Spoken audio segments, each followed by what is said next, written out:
My name is Valerie Wolbert, and I'm the president of People First of Manitoba.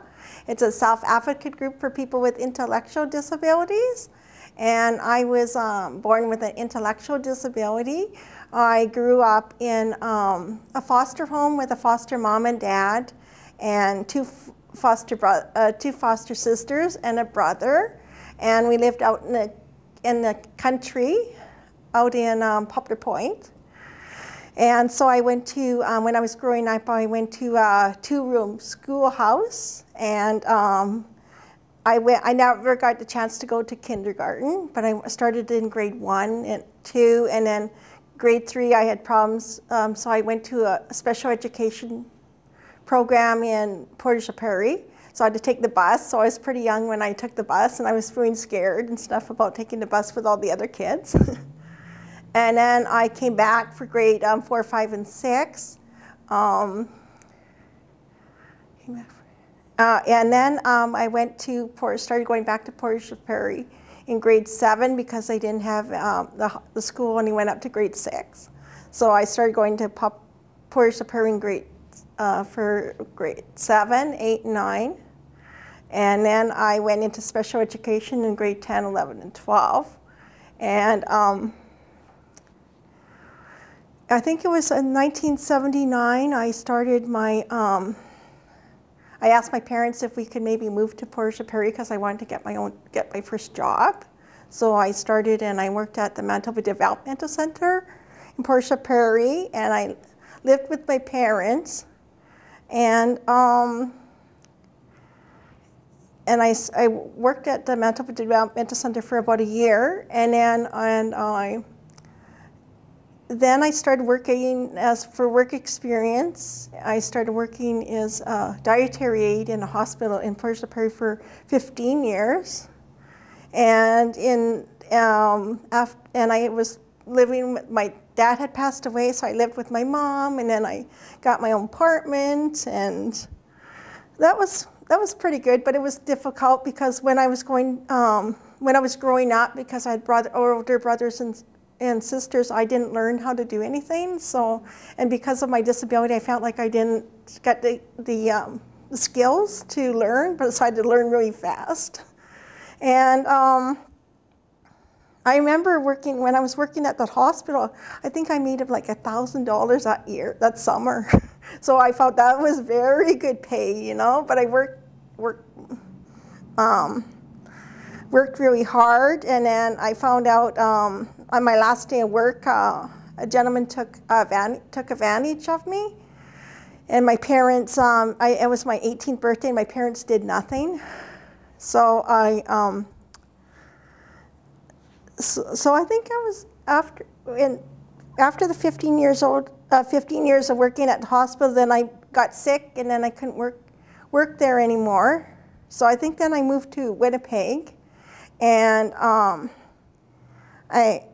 think for a while I was at the Grace Hospital. I was at the Grace Hospital for a while, and there I couldn't eat solid food. I had problems with eating solid foods, and then I got prayed at a church one time and started eating again.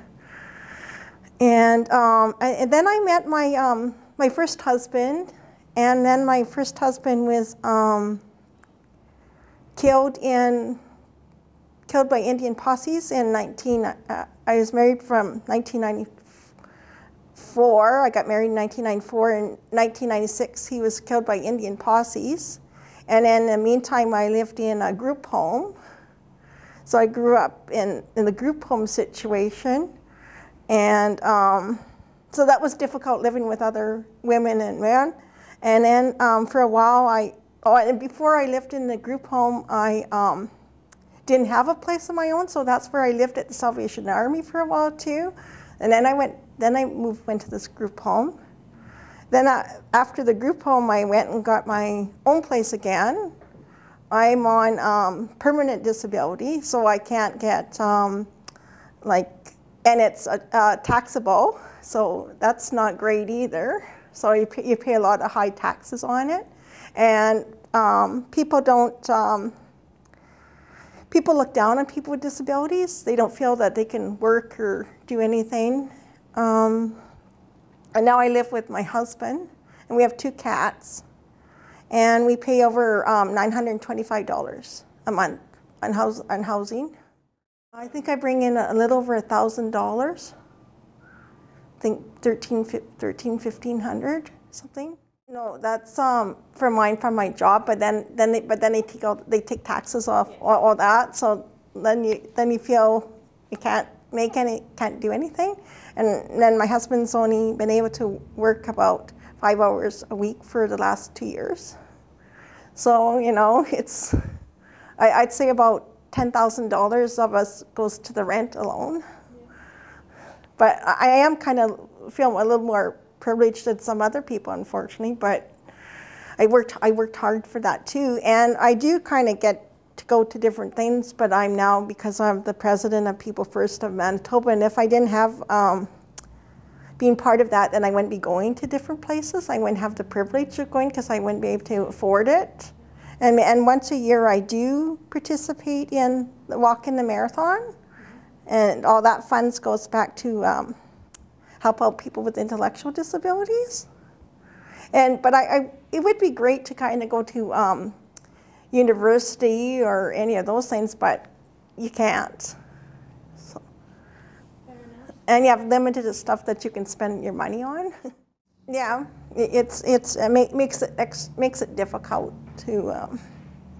It would be great, I think, if they would able to have some based on your income, like places where you could go swimming and different things. They cut back, have a limited, where a limited thing for that you can spend. I used to have kids that used to pick on me because I have a disability, and they used to and I found out even in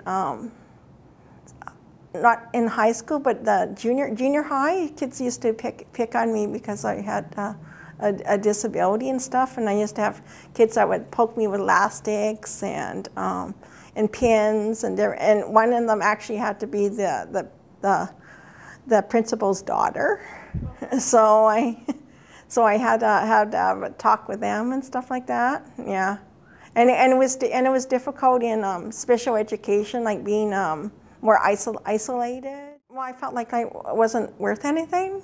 Really, yeah, I didn't feel like I didn't know where to turn to get any help or anything really either. I think for a bit I had some support workers and stuff, but it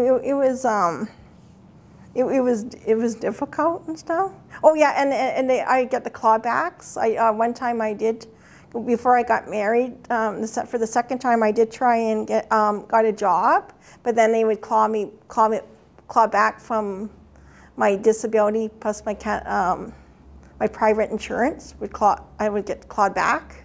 So then it makes the government then have to pay a lot of money back to the government. So it wasn't even worth.